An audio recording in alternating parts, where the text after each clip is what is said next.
എല്ലാ പ്രിയപ്പെട്ട വിദ്യാർത്ഥികൾക്കും സ്നേഹപൂർവ്വം ഈ വീഡിയോയിലേക്ക് സ്വാഗതം.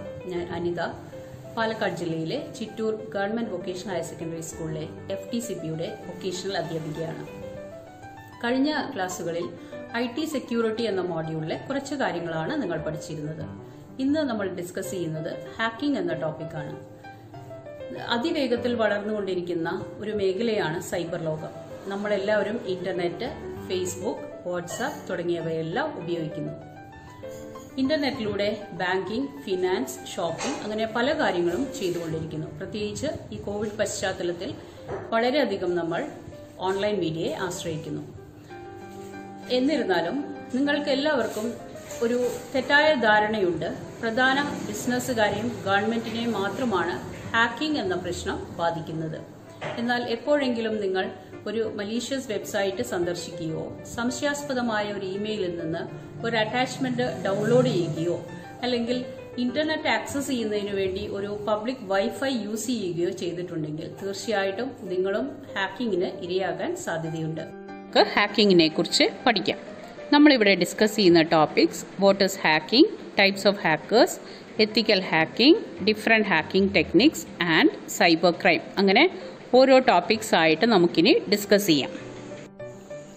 Vocational higher secondary second year, field technician computing and peripherals, module 5, IT security, topic hacking. അപ്പോൾ ഇനി നമുക്ക് ടോപ്പിക്കിലേക്ക് കിടക്കാം. Overview of hacking. എന്താണ് ഹാക്കിംഗ്? മറ്റുള്ളവരുടെ വിവരങ്ങളിലേക്ക് അനധികൃതമായി അവരുടെ പെർമിഷൻ ഇല്ലാതെ പ്രവേശനം നേടുന്നതിന് ഒരു കമ്പ്യൂട്ടർ സിസ്റ്റത്തിലോ ഒരു സ്വകാര്യ നെറ്റ്വർക്കിലോ ഉള്ള ബലഹീനത അല്ലെങ്കിൽ വീക്ക്നെസ് ഉപയോഗപ്പെടുത്താനുള്ള ശ്രമമാണ് hacking. What are the objectives of hacking? ഹാക്കിങ്ങിന്റെ ലക്ഷ്യങ്ങൾ എന്തൊക്കെയാണ്? ഫിനാൻഷ്യൽ ഗെയിൻ, സാമ്പത്തിക നേട്ടം. തെഫ്റ്റ് ഓഫ് പേഴ്സണൽ ഡേറ്റ, സ്വകാര്യ ഡാറ്റ മോഷണം. ആക്സസ് ടു കോൺഫിഡൻഷ്യൽ ഇൻഫോർമേഷൻ, രഹസ്യാത്മക വിവരങ്ങളിലേക്കുള്ള access. Desire to take down websites, വെബ്സൈറ്റുകൾ നീക്കം ചെയ്യാനുള്ള ആഗ്രഹം. ഷോ ഓഫ്, മറ്റുള്ളവരുടെ അഭിപ്രായം നേടാനുള്ള ശ്രമം. ജസ്റ്റ് ഫോർ ഫൺ, വിനോദത്തിനായി മാത്രം തുടങ്ങിയവയാണ് ഹാക്കിങ്ങിൻ്റെ പല ലക്ഷ്യങ്ങൾ.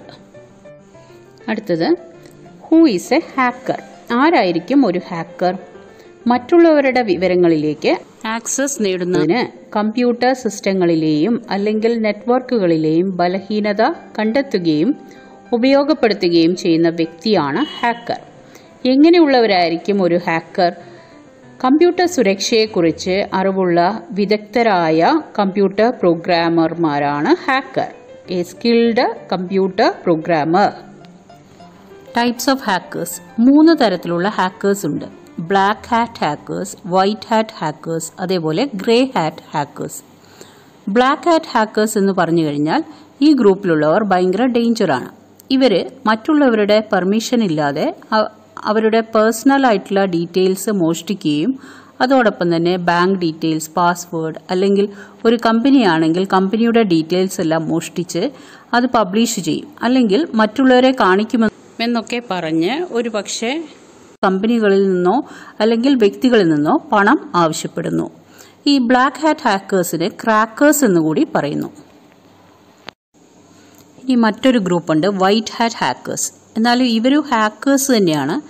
എന്നാൽ ഇവർ ചെയ്യുന്നത് ഏതെങ്കിലും കമ്പനികളുടെ, for example Google, Yahoo, Facebook തുടങ്ങിയ വെബ്സൈറ്റുകളിൽ എന്തെങ്കിലും ഫോൾട്ട് ഉണ്ടോ എന്ന് ചെക്ക് ചെയ്യും. അതായത് ഇവർ ചെയ്യുന്നതും ഹാക്കിംഗ് തന്നെയാണ്. ഇവർ ഹാക്ക് ചെയ്ത് എന്തെങ്കിലും രീതിയിൽ അവരുടെ സെക്യൂരിറ്റി എത്ര സ്ട്രോങ് ആണെന്ന് നോക്കി അതിലെന്തെങ്കിലും പ്രോബ്ലം ഉണ്ടെങ്കിൽ കമ്പനികളിൽ റിപ്പോർട്ട് ചെയ്യുന്നു. കൂടാതെ വൈറ്റ് ഹാറ്റ് ഹാക്കർമാർ അവരുടെ അറിവും സ്കില്ലും മറ്റുള്ളവരുടെ നന്മയ്ക്കും പൊതുനന്മയ്ക്കും ഉപയോഗിക്കുന്നു. അതിനാൽ നിയമപരമായി പെർമിഷനോടുകൂടി ഹാക്ക് ചെയ്യുന്നതുകൊണ്ട് ഇവരെ എത്തിക്കൽ ഹാക്കർ എന്നുകൂടി വിളിക്കുന്നു. ഒരു വൈറ്റ് ഹാറ്റ് ഹാക്കറും ബ്ലാക്ക് ഹാറ്റ് ഹാക്കറും തമ്മിലുള്ള വ്യത്യാസം ഉദാഹരണ സഹിതം വ്യക്തമാക്കാം. ഒരു പട്ടാളക്കാരൻ്റെ കയ്യിലും ഗണ്ണുണ്ട്, ഒരു ടെററിസ്റ്റിൻ്റെ കയ്യിലും ഗണ്ണ്. രണ്ടുപേരും ഗണ്ണ് യൂസ് ചെയ്യുന്നത് ഷൂട്ട് ചെയ്യാൻ വേണ്ടിയിട്ടാണ്. പക്ഷേ ഒരു പട്ടാളക്കാരൻ ഗണ്ണ് യൂസ് ചെയ്ത് ഷൂട്ട് ചെയ്യുന്നത് നമ്മുടെ രാജ്യത്തിൻ്റെ സുരക്ഷയ്ക്ക് വേണ്ടിയിട്ടാണ്. അതേസമയം ടെററിസ്റ്റ് ഗണ്ണ് യൂസ് ചെയ്ത് ഷൂട്ട് ചെയ്യുന്നത് നമ്മുടെ രാജ്യത്തെ നശിപ്പിക്കാൻ വേണ്ടിയിട്ടാണ്. ഇത് രണ്ടും തന്നെയാണ് ഒരു വൈറ്റ് ഹാറ്റ് ഹാക്കറും ബ്ലാക്ക് ഹാറ്റ് ഹാക്കറും തമ്മിലുള്ള വ്യത്യാസം. അടുത്തത് ഗ്രേ ഹാറ്റ് ഹാക്കേഴ്സ്. പല സമയങ്ങളിൽ കുറ്റകരമായും പ്രതിരോധപരമായും പ്രവർത്തിക്കുന്ന വ്യക്തികളാണിവർ. അതുകൊണ്ട് തന്നെ നമ്മൾക്ക് അവരുടെ പെരുമാറ്റം പ്രവചിക്കാൻ കഴിയില്ല. ചിലപ്പോൾ അവർ തങ്ങളുടെ കഴിവുകൾ പൊതുനന്മയ്ക്കും ചിലപ്പോൾ അവരുടെ വ്യക്തിപരമായ നേട്ടങ്ങൾക്കും ഉപയോഗിക്കുന്നു. അടുത്തത് എത്തിക്കൽ ഹാക്കിംഗ്. എത്തിക്കൽ ഹാക്കിങ്ങിലൂടെ ചെയ്യുന്നത് ഏതെങ്കിലും ഒരു സിസ്റ്റത്തിൻ്റെ സെക്യൂരിറ്റി അല്ലെങ്കിൽ ഏതെങ്കിലും ഒരു വെബ്സൈറ്റിൻ്റെ സെക്യൂരിറ്റി മനസ്സിലാക്കാൻ വേണ്ടിയാണ് ഹാക്ക് ചെയ്യുന്നത്. അവരുടെ ഫുൾ പെർമിഷനോട് കൂടിയായിരിക്കും ഹാക്ക് ചെയ്യുന്നത്. അങ്ങനെ ചെയ്തു കഴിഞ്ഞ് എന്തെങ്കിലും പ്രോബ്ലംസ് ഉണ്ടെങ്കിൽ അത് അവരെ അറിയിച്ച് കഴിഞ്ഞു കഴിഞ്ഞാൽ ബ്ലാക്ക് ഹാറ്റ് ഹാക്കേഴ്സിൽ നിന്നുള്ള ഹാക്കിംഗ് തടയാൻ സാധിക്കുന്നു. ഇങ്ങനെ ഹാക്ക് ചെയ്യുന്ന വ്യക്തികളെ എത്തിക്കൽ ഹാക്കേഴ്സ് എന്നാണ് പറയുന്നത്. നമ്മൾ ഓൾറെഡി പറഞ്ഞു കഴിഞ്ഞു വൈറ്റ് ഹാറ്റ് ഹാക്കേഴ്സ് ആണ് എത്തിക്കൽ ഹാക്കേഴ്സ് എന്ന്. ഇനി എന്തൊക്കെയാണ് ഡിഫറെൻറ്റ് ഹാക്കിംഗ് ടെക്നിക്സ്? സാധാരണ കൂടുതലായിട്ടും കണ്ടുവരുന്ന ഹാക്കിംഗ് ടെക്നിക്കുകളാണ് social engineering, sniffing, cookie theft, fake wireless access point, virus Trojan attack എന്നിവ. ഇത്തരം ടെക്നിക്കുകളുടെ വിശദാംശങ്ങൾ അറിയുന്നതിലൂടെ എത്തിക്കൽ ഹാക്കർമാർക്ക് കൂടുതൽ സുരക്ഷിതമായ സംവിധാനങ്ങൾ സൃഷ്ടിക്കാൻ കഴിയും. അങ്ങനെ ബ്ലാക്ക് ഹാറ്റ് ഹാക്കേഴ്സിൻ്റെ ഹാക്കിംഗ് തടയാൻ സാധിക്കും. ഇനി സോഷ്യൽ എഞ്ചിനീയറിംഗ് എന്താണെന്ന് നോക്കാം. ഇന്ന് ഏറ്റവും കൂടുതൽ ഹാക്കിംഗ് നടക്കുന്നത് സോഷ്യൽ എഞ്ചിനീയറിംഗ് എന്ന ടെക്നിക്കിലൂടെയാണ്. ഫിഷിംഗ് അറ്റാക്സിനെ കുറിച്ച് നിങ്ങൾ ഓൾറെഡി കഴിഞ്ഞ ക്ലാസ്സുകളിൽ പഠിച്ചിട്ടുണ്ട്. സോഷ്യൽ എഞ്ചിനീയറിംഗ് ഫിഷിംഗുമായി സംയോജിപ്പിച്ച് പാസ്വേഡ്, ബാങ്ക് അക്കൗണ്ടുകൾ മുതലായ രഹസ്യാത്മകവുമായ വിവരങ്ങൾ വെളിപ്പെടുത്തുന്നതിന് ആളുകളെ ഓൺലൈനിൽ കൈകാര്യം ചെയ്യുന്നത് ഉൾപ്പെടെയുള്ളതാണ് സോഷ്യൽ എഞ്ചിനീയറിംഗ് എന്ന് പറയുന്നത്. ഇനി നമുക്ക് സോഷ്യൽ എഞ്ചിനീയറിംഗ് വഴി ഹാക്കിങ്ങിന് ഇരയാവാൻ സാധ്യതയുള്ള ചില ഉദാഹരണങ്ങൾ നോക്കാം. ഒന്നാമത്തേത്, നമ്മുടെ ഫ്രണ്ട്സ് ബാങ്കുകൾ അല്ലെങ്കിൽ ഇമെയിൽ പ്രൊവൈഡേഴ്സ് പോലെയുള്ള വിശ്വസിക്കാൻ പറ്റിയ ഉറവിടത്തിൽ നിന്നാണെന്ന് നടിച്ച് ഫിഷിംഗ് ഇമെയിലുകൾ അയക്കുന്നു. രണ്ടാമത്തേത്, ഉപകരണങ്ങൾ മാറ്റിസ്ഥാപിക്കുന്നതിന് സെർവർ അല്ലെങ്കിൽ നെറ്റ്വർക്ക് റൂമിലേക്ക് ആക്സസ് അഭ്യർത്ഥിക്കുന്ന ഒരു കമ്പനിയുടെ ISPയിൽ നിന്നുള്ള ഒരു ജീവനക്കാരനായി തെറ്റിദ്ധരിപ്പിക്കുന്നു. മൂന്നാമത്തേത്, ബാങ്ക് വിവരങ്ങൾ ആവശ്യപ്പെടുന്ന ഒരു ബാങ്ക് എംപ്ലോയി എന്ന രീതിയിൽ നമ്മളെ വിളിച്ച് പല ബാങ്ക് ഡീറ്റെയിൽസും ആവശ്യപ്പെടുന്നു. മറ്റൊന്ന്, ജീവനക്കാരെ വിളിച്ച് വിദൂര ആക്സസ് ആവശ്യപ്പെടുന്ന ഹെൽപ്പ് ഡെസ്ക് സ്റ്റാഫായി അവതരിപ്പിക്കുന്നു. ഇത്തരം സാഹചര്യങ്ങളാണ് നമ്മൾ സോഷ്യൽ എഞ്ചിനീയറിംഗ് വഴി ഹാക്കിങ്ങിന് ഇരയാവാൻ സാധ്യതയുള്ളത്. നമുക്ക് പലപ്പോഴും പല ഇമെയിലുകൾ വരുന്നു. ചില സമയത്ത് ഹാക്കേഴ്സിൽ നിന്ന്, അത് ആമസോണിൽ നിന്നോ ബാങ്കിൽ നിന്നോ എന്ന രീതിയിൽ ചില ഫിഷിംഗ് ഇമെയിൽസ് ലഭിക്കാം. ഈ ഫിഷിംഗ് ഇമെയിൽസ് ഓപ്പൺ ചെയ്ത് കഴിഞ്ഞാൽ അതിൽ ചില ലിങ്കും കാര്യങ്ങളും ഉണ്ടാവും. നമ്മൾ ആ ലിങ്ക് ക്ലിക്ക് ചെയ്യുമ്പോൾ ഒറ്റ നോട്ടത്തിൽ സെയിം ഒറിജിനൽ വെബ്സൈറ്റ് ആണെന്ന് തോന്നും. പക്ഷേ അതൊരു റീക്രിയേറ്റഡ് വെബ്സൈറ്റ് ആയിരിക്കും. ഏതെങ്കിലും ഒരു ഹാക്കർ ഹാക്ക് ചെയ്യാനായിട്ട് റീക്രിയേറ്റ് ചെയ്ത വെബ്സൈറ്റ് ആയിരിക്കും. For example Facebook, Amazon, Google ഇവിടെയൊക്കെ ധാരാളം ഫിഷിംഗ് വെബ്സൈറ്റ്സ് ലഭ്യമാണ്. ഈ സൈറ്റിൽ നമ്മൾ ലോഗിൻ ചെയ്താൽ നമ്മുടെ യൂസർ നെയിം, പാസ്വേഡ് ഇവയെല്ലാം നേരെ ഹാക്കറിന് ലഭിക്കും. ഇങ്ങനെ നമ്മുടെ ഡീറ്റെയിൽസ് ഹാക്ക് ചെയ്യാനുള്ള സാധ്യത വളരെ കൂടുതലാണ്. അത്തരം ഒരു ഫേക്ക് വെബ്സൈറ്റിൻ്റെ ചിത്രമാണ് ഇവിടെ കാണിച്ചിരിക്കുന്നത്. ഒറ്റ നോട്ടത്തിൽ റിയൽ വെബ്സൈറ്റ് ഏതാണ്, ഫേക്ക് ഏതാണെന്ന് നമുക്ക് തിരിച്ചറിയാൻ കഴിയുന്നില്ല. ഇനി മറ്റൊരു ടെക്നിക്കാണ് സ്നിഫിംഗ്. എന്താണ് സ്നിഫിംഗ് എന്ന് നോക്കാം. നമുക്കറിയാം, ഒരു കമ്പ്യൂട്ടറിലേക്ക് ഡേറ്റ അപ്ലോഡ് ചെയ്യുമ്പോഴും കമ്പ്യൂട്ടറിൽ നിന്ന് ഡേറ്റ ഡൗൺലോഡ് ചെയ്യുമ്പോഴും അത് ഡേറ്റ പാക്കറ്റുകളായിട്ടാണ് നമുക്ക് ട്രാൻസ്മിറ്റ് ചെയ്യാനും റിസീവ് ചെയ്യാനും സാധിക്കുന്നത്. ഈ ഡേറ്റ പാക്കറ്റിനോടൊപ്പം പല ഇൻഫോർമേഷൻസും ഉണ്ട്. ഒരു കമ്പ്യൂട്ടർ നെറ്റ്വർക്കിലൂടെ കടന്നു പോകുന്ന എല്ലാ ഡേറ്റ പാക്കറ്റുകളും പാക്കറ്റ് സ്നിഫറുകൾ ഉപയോഗിച്ച് നിരീക്ഷിക്കുകയും പിടിച്ചെടുക്കുകയും ചെയ്യുന്ന പ്രക്രിയയാണ് സ്നിഫിംഗ് എന്ന് പറയുന്നത്. സാധാരണ സ്നിഫിങ്ങിന് ഹാർഡ്വെയറോ സോഫ്റ്റ്വെയറോ സിസ്റ്റത്തിൽ ഇൻസ്റ്റാൾ ചെയ്തിട്ടുണ്ടാകും. ഈ സ്നിഫറുകൾ ഉപയോഗിക്കുന്നത് സിസ്റ്റം അഡ്മിനിസ്ട്രേറ്ററോ നെറ്റ്വർക്ക് അഡ്മിനിസ്ട്രേറ്ററോ നെറ്റ്വർക്കിനെ ട്രബിൾ ഷൂട്ട് ചെയ്യാൻ വേണ്ടിയാണ് ഉപയോഗിക്കാറുള്ളത്. പക്ഷേ ഇത് ഒരു ഹാക്കർ ഉപയോഗിക്കുമ്പോൾ ആ ഡേറ്റ പാക്കറ്റിൽ നിന്ന് നമ്മുടെ ഡീറ്റെയിൽസ് എല്ലാം ഹാക്ക് ചെയ്യപ്പെടുന്നു. അടുത്തത് കുക്കി തെഫ്റ്റ്. നമ്മുടെ കമ്പ്യൂട്ടറിലും മൊബൈലിലൊക്കെ ബ്രൗസേഴ്സ് യൂസ് ചെയ്യുന്നു. ക്രോം, മോസില്ല ഫയർഫോക്സ് അങ്ങനെ.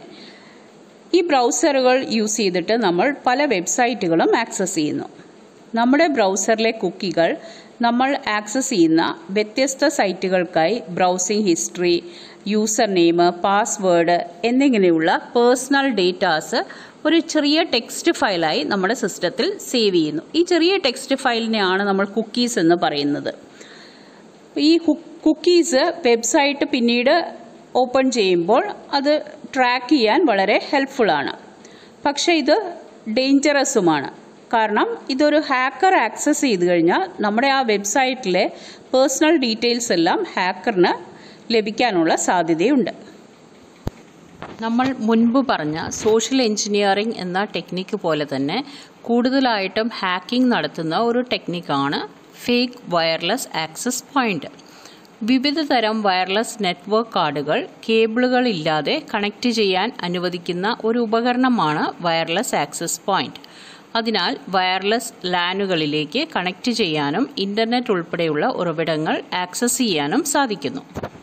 ഒരു ഹാക്കറിന് സോഫ്റ്റ്വെയർ ഉപയോഗിച്ച് വയർലെസ് ആക്സസ് പോയിന്റ് വ്യാജമാക്കാൻ സാധിക്കും.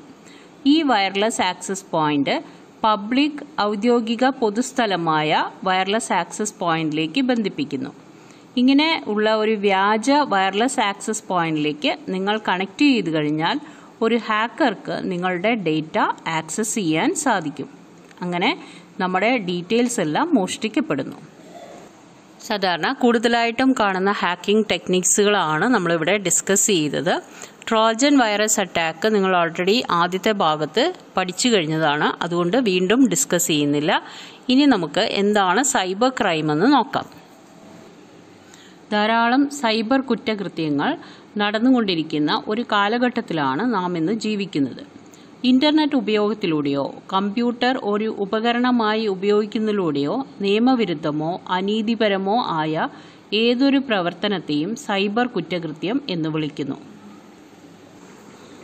ഇതുവരെ പറഞ്ഞ ഹാക്കിങ്ങിനെ കുറിച്ചുള്ള ടോപ്പിക്ക് മനസ്സിലായി എന്ന് വിചാരിക്കുന്നു. അസൈൻമെൻ്റായിട്ട് സൈബർ ക്രൈം ആക്ടിവിറ്റീസിനെ കുറിച്ച് ഒരു ചാർട്ട് പ്രിപ്പയർ ചെയ്യുക. Thank you very much. നമസ്കാരം, ഞാൻ Shiji, Mankada government vocational higher secondary സ്കൂളിലെ FTCP വൊക്കേഷണൽ ടീച്ചറാണ്. നമുക്കിന്ന് FTCP 5th മോഡ്യൂളിലെ IT സെക്യൂരിറ്റി എന്ന യൂണിറ്റിലെ ഫയർവാളിനെ കുറിച്ച് പഠിക്കാം. ഫയർവാളിനെ കുറിച്ച് നമുക്കൊന്ന് പഠിക്കാം. എന്താണ് ഫയർവാൾ? ഫയർവാൾ എന്ന് പറഞ്ഞത് ഒരു സെക്യൂരിറ്റി സിസ്റ്റം. നമ്മുടെ വീടിന് ചുറ്റും മതിലൊക്കെ പണിത് ഒരു ഗേറ്റൊക്കെ വെച്ച് ഗേറ്റിലെ സെക്യൂരിറ്റിക്കാരനൊക്കെ നിർത്തി കഴിഞ്ഞിട്ട് ആ സെക്യൂരിറ്റിക്കാരന് നമ്മൾ നിർദ്ദേശം കൊടുക്കും. ആരെല്ലാം അകത്തേക്ക് കയറ്റി വിടണമെന്നും ആരെല്ലാം തടഞ്ഞു നിർത്തണം എന്നുള്ള നിർദ്ദേശം കൊടുക്കും. അതേപോലെ കമ്പ്യൂട്ടർ നെറ്റ്വർക്കിൽ ആരെല്ലാം തടഞ്ഞു നിർത്തണമെന്നും ആരെല്ലാം അകത്തേക്ക് പ്രവേശിക്കണം എന്നുള്ള അതനുസരിച്ച് വർക്ക് ചെയ്യുന്ന ഒരു സെക്യൂരിറ്റി സിസ്റ്റത്തിന് പറഞ്ഞ പേരാണ് ഫയർവാൾ. നമ്മുടെ അതിർത്തി കാക്കണ സൈനികരുണ്ടല്ലോ, അവർ ഈ നുഴഞ്ഞുകയറ്റക്കാർക്കെതിരെ നടത്തുന്ന ഒരു പ്രതിരോധം പോലെയാണ് നമ്മുടെ ഫയർവാൾ വർക്ക് ചെയ്യണത്. അതായത് ഇന്റർനെറ്റിൽ നിന്നുള്ള നുഴഞ്ഞുകയറ്റക്കാരായ മാൽവെയർ, ഹാക്കേഴ്സ്, വൈറസ് ഇവർക്കെല്ലാം എതിരെ തീർക്കുന്ന ഒരു പ്രതിരോധം. അവരെല്ലാം തടഞ്ഞു നിർത്തിയിട്ട് നമ്മുടെ കമ്പ്യൂട്ടർ നെറ്റ്വർക്കുകളെ സംരക്ഷിക്കുകയാണ് ഫയർവാൾ ചെയ്യണത്. ഫയർവാൾ എന്ന് പറഞ്ഞാൽ ഒരു സെക്യൂരിറ്റി സിസ്റ്റം ആണ് നമ്മൾ പറഞ്ഞു കഴിഞ്ഞു. ആ സെക്യൂരിറ്റി സിസ്റ്റം ഇന്റർനെറ്റിൽ നിന്നുള്ള സെക്യൂർഡ് ആയിട്ടുള്ള ഇൻഫർമേഷൻസിനെ കമ്പ്യൂട്ടർ നെറ്റ്വർക്കുകളിലേക്കും കമ്പ്യൂട്ടർ നെറ്റ്വർക്കുകളിൽ നിന്നുള്ള സെക്യൂർഡായുള്ള ഇൻഫർമേഷൻസ് ഇന്റർനെറ്റിലേക്കും പ്രൊവൈഡ് ചെയ്തു. അതോടൊപ്പം തന്നെ നമ്മുടെ കമ്പ്യൂട്ടർ നെറ്റ്വർക്കിലുള്ള എല്ലാ സിസ്റ്റത്തിനും ഒരു പ്രൊട്ടക്ഷനാണ് പ്രൊവൈഡ് ചെയ്യുന്നത്. അങ്ങനെയുള്ള ഒരു സെക്യൂരിറ്റി സിസ്റ്റം ഒന്നുകിൽ ഹാർഡ്വെയർ ആവാം, അല്ലെങ്കിൽ സോഫ്റ്റ്വെയർ ആവാം, അല്ലെങ്കിൽ രണ്ടിൻ്റെയും കൂടിയുള്ള കോമ്പിനേഷൻ ആവാം. ഫയർവാളുകളെ പ്രധാനമായിട്ടും രണ്ടായിട്ട് തരംതിരിക്കുന്നു: സോഫ്റ്റ്വെയർ ഫയർവാൾ എന്നും ഹാർഡ്വെയർ ഫയർവാൾ എന്നും. സോഫ്റ്റ്വെയർ ഫയർവാൾ എന്ന് പറഞ്ഞാൽ ഒരു കൂട്ടം പ്രോഗ്രാമുകളാണ്. കമ്പ്യൂട്ടറിൻ്റെ OSനകത്തുള്ള ഒരു കൂട്ടം പ്രോഗ്രാമുകളോ അല്ലെങ്കിൽ അനദർ ഒരു കൂട്ടം പ്രോഗ്രാമുകൾ ഫയർവാളിൻ്റെ ഫംഗ്ഷൻ ചെയ്യുകയാണെങ്കിൽ അതിനെ പറയുന്ന പേരാണ് സോഫ്റ്റ്വെയർ ഫയർവാൾ. ഇപ്പോൾ ഫോർ എക്സാമ്പിൾ പറയുകയാണെങ്കിൽ വിൻഡോസിൻ്റെ OSനകത്ത് ഇൻബിൽട്ട് ആയിട്ടുള്ള കുറച്ച് പ്രോഗ്രാംസ് ഉണ്ട്. അത് ഫയർവാളായിട്ട് ഫംഗ്ഷൻ ചെയ്യും. ആ പ്രോഗ്രാംസ് യൂസർക്ക് വേണമെങ്കിൽ കസ്റ്റമൈസ് ചെയ്ത് ഉപയോഗിക്കാം. ഇനിയിപ്പോൾ വളരെ കുറച്ച് കമ്പ്യൂട്ടർ മാത്രം ഉപയോഗിക്കുന്ന ഒരു കമ്പനിയാണ്, 2-3 കമ്പ്യൂട്ടറൊക്കെ ഉള്ള കമ്പനിയാണെങ്കിൽ ആ കണ്ടീഷനിൽ ഫയർവാളായിട്ട് ഉപയോഗിക്കുന്നത് സോഫ്റ്റ്വെയർ ഫയർവാൾ ഉപയോഗിക്കുന്നതാണ് അഭികാമ്യം. ഹാർഡ്വെയർ ഫയർവാൾ ഒരു സ്റ്റാൻഡലോൺ പ്രോഡക്റ്റ് ആണ്. നെറ്റ്വർക്ക് ഡിവൈസസ് ആയ റൗട്ടറിൻ്റെ ഒക്കെ ഉള്ളിൽ അത് ഇൻ്റഗ്രേറ്റ് ചെയ്യുന്നു. ഫയർവാൾ എന്ന് പറഞ്ഞാൽ ഒരു സെക്യൂരിറ്റി സിസ്റ്റമാണ്. അത് കമ്പ്യൂട്ടർ നെറ്റ്വർക്കിലുള്ള എല്ലാ ഡിവൈസസിനെയും പ്രൊട്ടക്റ്റ് ചെയ്യാൻ വേണ്ടി ഉപയോഗിക്കുകയാണ്. ഇതെല്ലാം കണ്ടു കഴിഞ്ഞു. ഇനി നമുക്ക് ഫയർവാളിനെ കുറിച്ച് കുറച്ചും കൂടെ വിശദമായിട്ട് പഠിക്കാം. ഇൻഫോർമേഷൻ സിസ്റ്റംസ് ഉപയോഗിക്കുന്ന കമ്പനികൾ ഗവൺമെൻറ് ആവാം, പബ്ലിക് സെക്ടറിലെ കമ്പനികളാവാം, ഏത് വേണമെങ്കിൽ ആയിക്കോട്ടെ. അവിടെ ഒരു സെൻട്രലൈസ്ഡ് ഡാറ്റ പ്രോസസ്സിങ് യൂണിറ്റ് ഉണ്ടാവും. അതിനെ സപ്പോർട്ട് ചെയ്യാൻ വേണ്ടിയിട്ട് കുറേ സെൻട്രൽ മെയിൻ ഫ്രെയിം കമ്പ്യൂട്ടേഴ്സ് ഉണ്ടാവും, കുറേ ടെർമിനൽസ് ഉണ്ടാവും. ഈ ടെർമിനലുകളെയും PC-കളെയും തമ്മിൽ കണക്ട് ചെയ്യാൻ വേണ്ടിയിട്ട് ലാൻ കണക്ഷൻസ് ഉണ്ടാവും.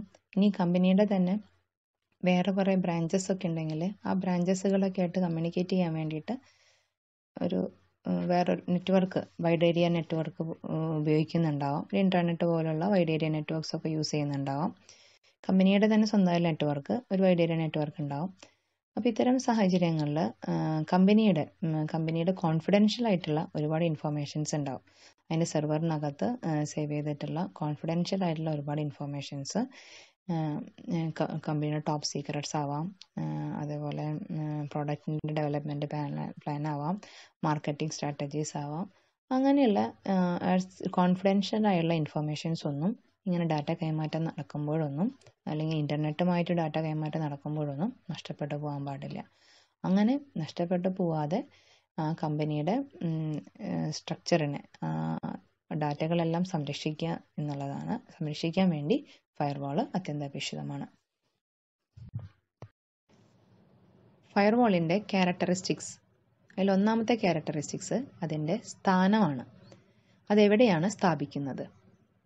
ഇൻ്റർനെറ്റിനും കമ്പ്യൂട്ടർ നെറ്റ്വർക്കിനും ഇടയിൽ സ്ഥാപിച്ചുകൊണ്ട് ആ കമ്പ്യൂട്ടർ നെറ്റ്വർക്കിൻ്റെ ഏരിയനെ കൂടി പ്രൊട്ടക്റ്റ് ചെയ്യുക എന്നുള്ളതാണ് ചെയ്യണത്. ഫയർവാളിൻ്റെ അടുത്ത ക്യാരക്ടറിസ്റ്റിക്സ് ആണ് ഫയർവാളിൽ ഉള്ള സെക്യൂരിറ്റി പോളിസി അനുസരിച്ചിട്ട് ഫയർവാളിലൂടെയുള്ള എല്ലാ വരുന്ന ട്രാഫിക്കും ഫയർവാളിലൂടെ പോകുന്നതുമായിട്ടുള്ള നെറ്റ്വർക്ക് ട്രാഫിക്കുകളെ നിയന്ത്രിക്കുകയും നിരീക്ഷിക്കുകയും ചെയ്യുന്നു. ഫയർവാളിൻ്റെ അടുത്ത ക്യാരക്ടറിസ്റ്റിക്സ് ഷോപ്പിംഗ് മാളുകളിലും റെയിൽവേ സ്റ്റേഷനിലും സ്ഥാപിച്ചിട്ടുള്ള സുരക്ഷാ കവാടം പോലെ ആളുകൾക്ക് ആവശ്യാനുസരണം പ്രവേശിക്കുന്നതിനും അതോടൊപ്പം തന്നെ സുരക്ഷാ ഭീഷണി ഉയർത്തുന്നവരെ മനസ്സിലാക്കി തടഞ്ഞു നിർത്തുന്നതിനും സാധിക്കുന്നു. അതുപോലെ ഇൻ്റർനെറ്റിൻ്റെ ഉപയോഗം അത്രയും അത്യാവശ്യമായ ഈ കാലഘട്ടത്തിൽ ഇൻ്റർനെറ്റിൽ നിന്നുള്ള ഭീഷണികളെയെല്ലാം തടഞ്ഞു നിർത്തി ഇൻ്റർനെറ്റിൻ്റെ ഉപയോഗം സുഗമമാക്കാനായിട്ട് ഫയർവാൾ സഹായിക്കുന്നു. അടുത്ത ക്യാരക്ടറിസ്റ്റിക്സ് പറയുന്നത് ഫയർവാളിനെ ഫിൽറ്ററായിട്ട് ഡിസൈൻ ചെയ്യണം എന്നുള്ളതാണ്. ഇപ്പോൾ ഫിൽറ്റർ സർക്യൂട്ട് എന്ന് പറഞ്ഞാൽ വാണ്ടഡ് ആയിട്ടുള്ള സിഗ്നൽസിനെ പാസ് ചെയ്യുകയും അൺവാണ്ടഡ് സിഗ്നൽസിനെ ബ്ലോക്ക് ചെയ്യുകയും ചെയ്യുക എന്നുള്ളതാണ്. അപ്പോൾ ഇവിടെ IP പാക്കറ്റ്സിൻ്റെ ഫിൽറ്റർ സർക്യൂട്ടായിട്ടാണ് ഫയർവാൾ ഉപയോഗിക്കുന്നത്. അതായത് ഇത് 2 രീതിയിൽ ചെയ്യും. പോസിറ്റീവ് ഫിൽറ്ററായിട്ടും ചെയ്യും, നെഗറ്റീവ് ഫിൽറ്ററായിട്ടും ചെയ്യും. അതായത് സർട്ടൻ ക്രൈറ്റീരിയ അനുസരിച്ചിട്ടുള്ള സിഗ്നലുകളെ മാത്രം പാസ് ചെയ്യുകയാണെങ്കിൽ അവയെ പോസിറ്റീവ് ഫിൽറ്റർ എന്നും, സർട്ടൻ ക്രൈറ്റീരിയ അനുസരിച്ചുള്ള സിഗ്നലുകളെ മാത്രം തടഞ്ഞു നിർത്തുകയാണെങ്കിൽ അവയെ നെഗറ്റീവ് ഫിൽറ്ററുകൾ എന്നും പറയുന്നു. ഫയർവാളിൻ്റെ അടുത്ത ക്യാരക്ടറിസ്റ്റിക്സ് ആണ് ഫയർവാൾ ഒരു ഇലക്ട്രോണിക് ബാരിയർ ആയിട്ട് വർക്ക് ചെയ്യണമെന്നുള്ളത്. അതായത് ഇപ്പോൾ കാട്ടുതീയിൽ നിന്ന് സംരക്ഷിക്കാൻ വേണ്ടിയിട്ട്, അതായത് ഉൾക്കാടുകളെ കാട്ടുതീയിൽ നിന്നും സംരക്ഷിക്കാൻ വേണ്ടിയിട്ട് കാടിനുള്ളിൽ കുറെ കിടങ്ങുകളൊക്കെ തീർക്കുന്നു. അതേപോലെയാണ് കമ്പ്യൂട്ടറിനെ എളുപ്പം ആക്രമിക്കാൻ സാധ്യതയുള്ളത്. പെട്ടെന്ന് കാട്ടുതീ പോലെ എളുപ്പം നശിപ്പിക്കുന്ന വൈറസുകളിൽ നിന്നും നമ്മുടെ കമ്പ്യൂട്ടർ നെറ്റ്വർക്കുകളെ സംരക്ഷിക്കാനുള്ള ഒരു വേലിയായിട്ടാണ് ഫയർവാൾ വർക്ക് ചെയ്യുന്നത്. അപ്പോൾ ഫയർവാൾ ഒരു ട്രസ്റ്റഡ് നെറ്റ്വർക്കിനും അൺട്രസ്റ്റഡ് നെറ്റ്വർക്കിനും ഇടയിലുള്ള ഒരു ബാരിയർ ആയിട്ട് വർക്ക് ചെയ്യണം. ഫയർവാളിൻ്റെ ഒരു ക്യാരക്ടറിസ്റ്റിക്സ് ആണ് നെറ്റ്വർക്ക് ഡിവൈസസുകളെ സംരക്ഷിക്കുക എന്നുള്ളത്. അപ്പോൾ ഏതെല്ലാം രീതിയിലാണ് ഈ നെറ്റ്വർക്ക് ഡിവൈസസിന് സംരക്ഷണം നൽകുന്നത്? ഒന്നാമത്തെ കാര്യം പറയുന്നത്, ഫയർവാള് നെറ്റ്വർക്ക് ഡിവൈസസിലേക്കും നെറ്റ്വർക്ക് ഡിവൈസസിൽ നിന്നുള്ള എല്ലാ ട്രാഫിക്കുകളെയും, ആവശ്യമില്ലാത്ത എല്ലാ ട്രാഫിക്കുകളെയും ബ്ലോക്ക് ചെയ്യുന്നു.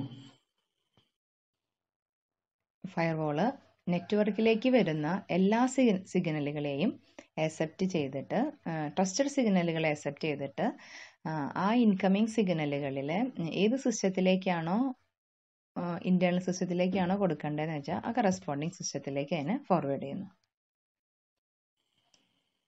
ഇന്റർനെറ്റിൽ നിന്ന് വേണ്ടത്ര സുരക്ഷിതത്വം കിട്ടാത്ത, എളുപ്പത്തിൽ ആക്രമിക്കാൻ കഴിയുള്ള സിസ്റ്റമുകളെ ഹൈഡ് ചെയ്ത് വയ്ക്കുക, ഒളിപ്പിച്ചു വയ്ക്കുന്നു.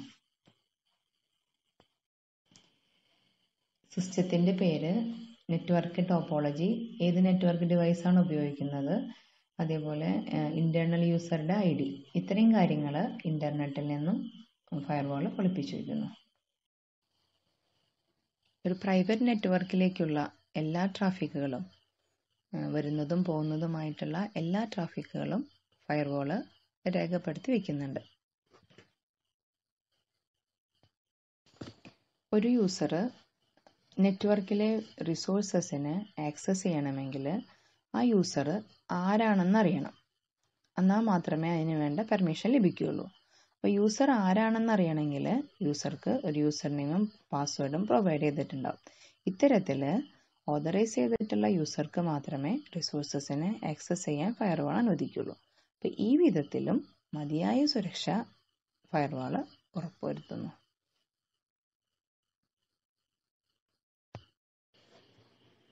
Access control policies of firewall.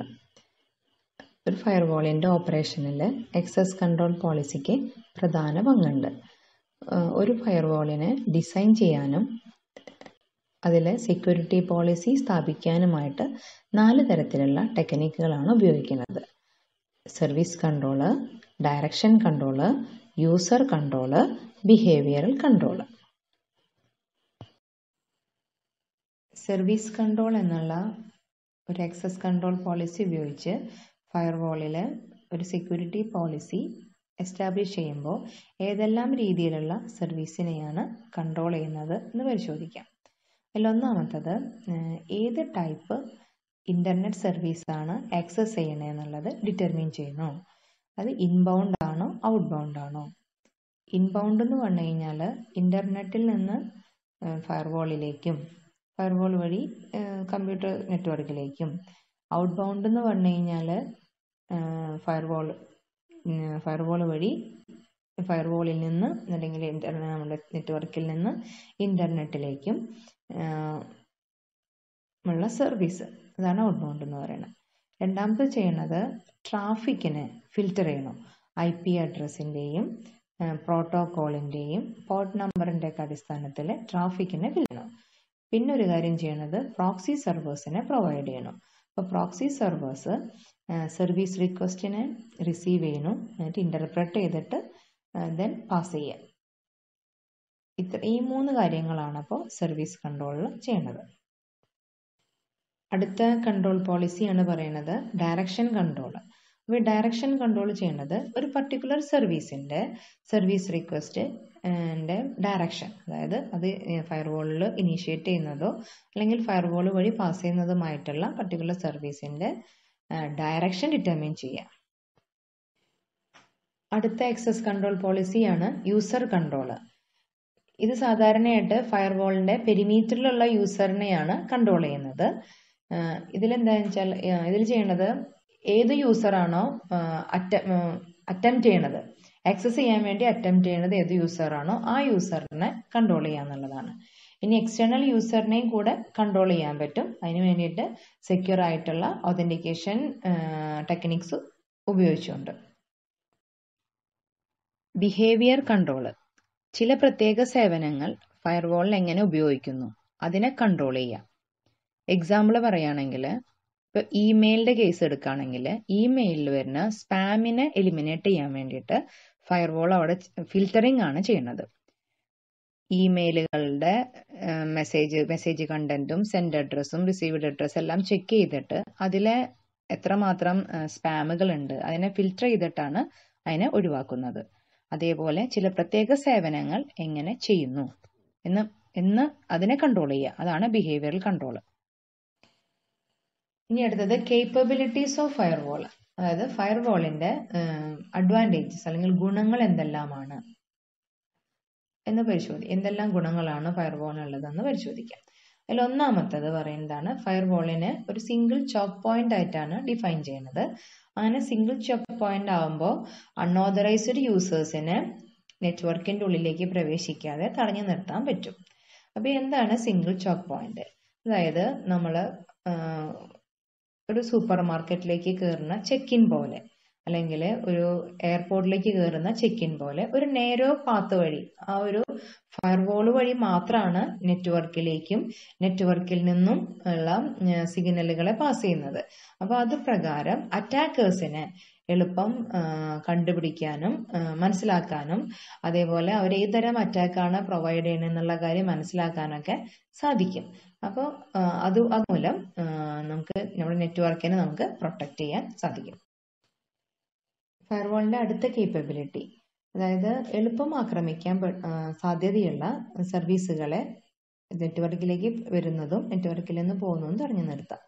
അപ്പൊ എങ്ങനെയാണ് എളുപ്പം ആക്രമിക്കാൻ പറ്റുന്ന വെച്ചാൽ, അല്ലെങ്കിൽ അങ്ങനെ വൾനറബിൾ സർവീസസ് എന്ന് വെച്ച് കഴിഞ്ഞാൽ സോഫ്റ്റ്വെയറിന്റെ പ്രോബ്ലം കൊണ്ടോ അല്ലെങ്കിൽ ഹാർഡ്വെയറിലുള്ള എന്തെങ്കിലും എറർ കൊണ്ടോ അറ്റാക്കേഴ്സിന് എളുപ്പം ആക്രമിക്കാൻ പറ്റും. ഫോർ എക്സാമ്പിൾ, ഒരു ആപ്ലിക്കേഷൻ അത് കൃത്യമായിട്ട് അപ്ഡേറ്റ് ചെയ്തില്ലെങ്കിൽ, ഇപ്പൊ ഈവൻ OS ആണെങ്കിൽ പോലും അത് കൃത്യമായ രീതിയിൽ അപ്ഡേറ്റ് ചെയ്തില്ലെങ്കിൽ അതിന് എറർ സംഭവിക്കാനുള്ള സാധ്യതയുണ്ട്. അപ്പൊ ഇത്തരത്തിലുള്ള സർവീസിനെല്ലാം നെറ്റ്വർക്കിലേക്ക് കടക്കുന്നത് തടഞ്ഞു നിർത്തുന്നു, ഫയർവാൾ തടഞ്ഞു നിർത്തുന്നു.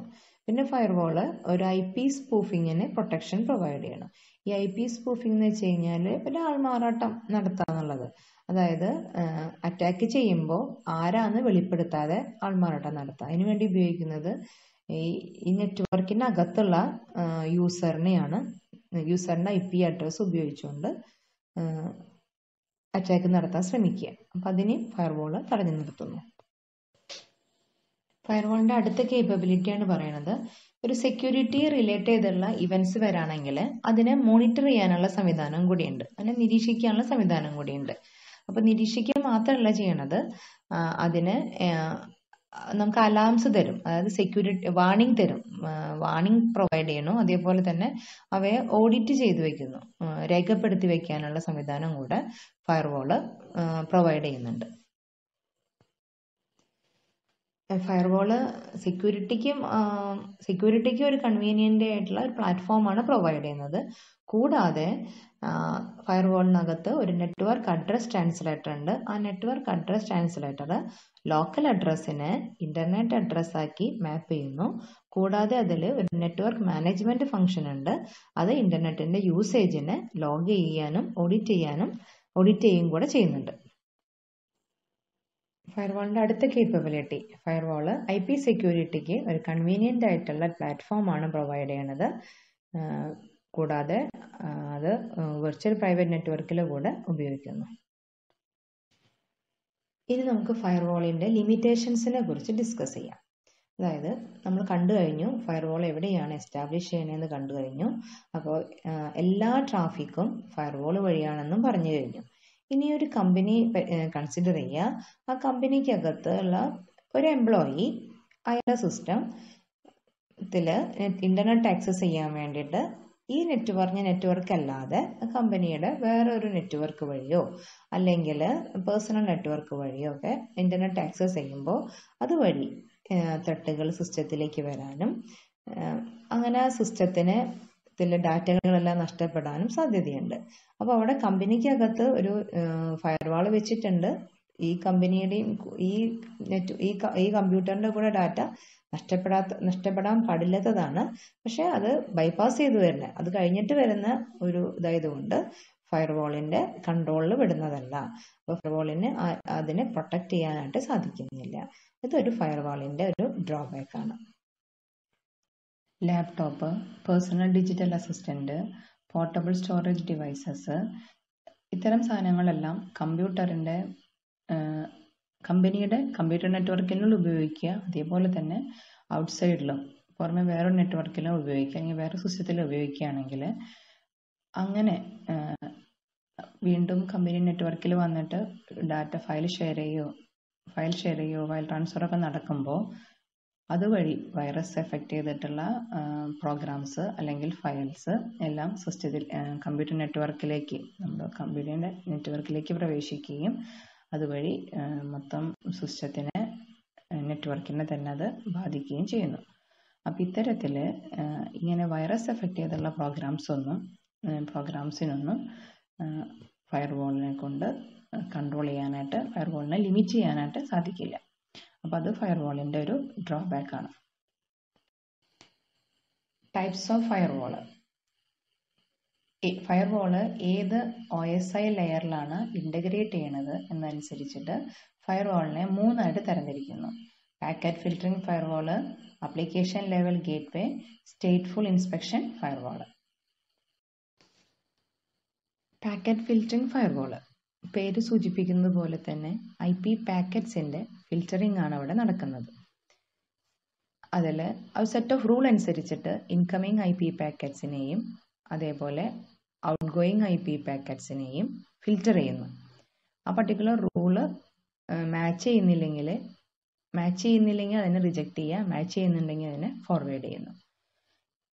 ഈ IP പാക്കറ്റ്സിലെ കണ്ടന്റ് അനുസരിച്ചിട്ടാണ് ആ റൂള് ഡിസൈൻ ചെയ്തിട്ടുള്ളത്.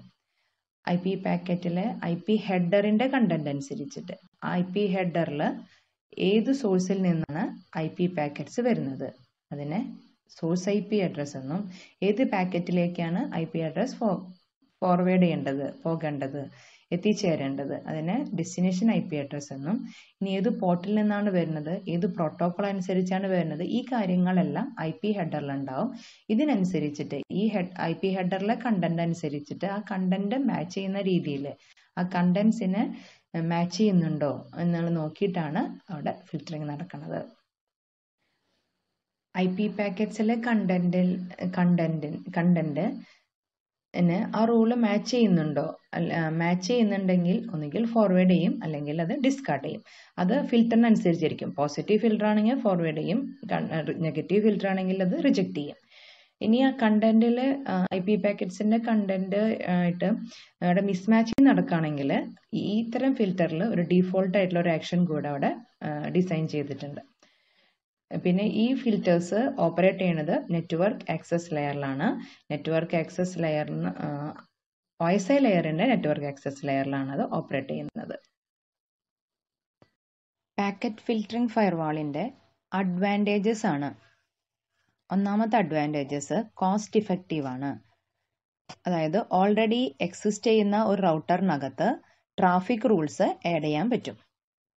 രണ്ടാമത്തെ അഡ്വാൻറ്റേജസ് പറയുന്നത് വെരി ഫാസ്റ്റ് ആണ്. IP അഡ്രസ്സിന്റെ ചെക്കിംഗ് മാത്രമാണ് നടക്കുന്നത്, വേറെ ഇന്റേണൽ ഓപ്പറേഷൻസ് വേറെ ഒന്നും നടക്കുന്നില്ല. അതുകൊണ്ട് അത് വളരെ ഫാസ്റ്റ് ആണ്. അടുത്തത് ഡിസഡ്വാൻറ്റേജസ് ആണ് പറയുന്നത്. ഡിസഡ്വാൻറ്റേജസിൽ പറയുന്നത് ലെസ് സെക്യൂർഡ് ആണ്. IP പാക്കറ്റിലെ IP അഡ്രസ്സിനെ മാത്രം ചെക്ക് ചെയ്യുന്നുള്ളൂ, അതിലെ കണ്ടന്റിനെ ചെക്ക് ചെയ്യാത്തത് കൊണ്ട് കണ്ടന്റ് വഴി സിസ്റ്റത്തിലേക്ക് മാൽവെയേഴ്സും വൈറസുകളൊക്കെ വരാൻ സാധ്യത കൂടുതലാണ്. അതുകൊണ്ട് അതിന്റെ സെക്യൂരിറ്റി വളരെ കുറവാണ്. സ്റ്റേറ്റ്ഫുൾ ഇൻസ്പെക്ഷൻ ഫയർവാൾ ഇത് പാക്കറ്റ് ഫിൽറ്റർ ഫയർവാൾ പോലെ തന്നെയാണ്. IP പാക്കറ്റ്സിനെ ചെക്ക് ചെയ്യുന്നു, കൂടാതെ TCP കണക്ഷൻസ് കൂടെ റെക്കോർഡ് ചെയ്യുന്നു. പിന്നെ TCPയുടെ സീക്വൻസ് നമ്പേഴ്സിന്റെ ട്രാക്കും സൂക്ഷിക്കുന്നു. അപ്പൊ സീക്വൻസ് നമ്പേഴ്സ് വഴിയുള്ള അറ്റാക്ക് അങ്ങനെ ഒഴിവാക്കാൻ സാധിക്കുന്നു. കണക്ഷൻ സ്റ്റാറ്റസിന്റെ ട്രാക്കും കൂടെ അത് കീപ്പ് ചെയ്യുന്നുണ്ട്. പാക്കറ്റ് ഫിൽറ്ററിംഗ് പോലെ തന്നെ ഈ ഡിവൈസസ് ഓപ്പറേറ്റ് ചെയ്യുന്നത് നെറ്റ്വർക്ക് ലെയറിലാണ്. ഈ സ്റ്റേറ്റ്ഫുൾ ഇൻസ്പെക്ഷൻ ഫയർവാളിൽ പാക്കറ്റിന്റെ നിയമസാധുത പരിശോധിക്കുകയും ദെൻ പാക്കറ്റിലെ കണ്ടന്റിനെ ഇവാലുവേറ്റ് ചെയ്യുകയും ചെയ്യുന്നു. ഇനിയിപ്പോൾ ട്രാൻസാക്ഷൻ കംപ്ലീറ്റ് ചെയ്യേണ്ട അത്യാവശ്യം ഉണ്ടെങ്കിൽ പോർട്ടുകളെ ഡൈനാമിക്കലി ക്ലോസ് ചെയ്യാനും ഓപ്പൺ ചെയ്യാനും സാധിക്കും. പിന്നെ അത് കണക്ഷന്റെ സ്റ്റാറ്റസ് കീപ്പ് ചെയ്യുന്നുണ്ട്, സ്റ്റാറ്റസിന്റെ ട്രാക്ക് കീപ്പ് ചെയ്യുന്നുണ്ട്. Source I P address, destination I P address, port number, sequence number എന്നിവയുടെ അടിസ്ഥാനത്തിൽ ഡൈനാമിക്കലി അപ്ഡേറ്റ് ചെയ്യുന്ന ഒരു സ്റ്റേറ്റ് ടേബിളും ഈ ഫിൽറ്ററിനകത്തുണ്ട്.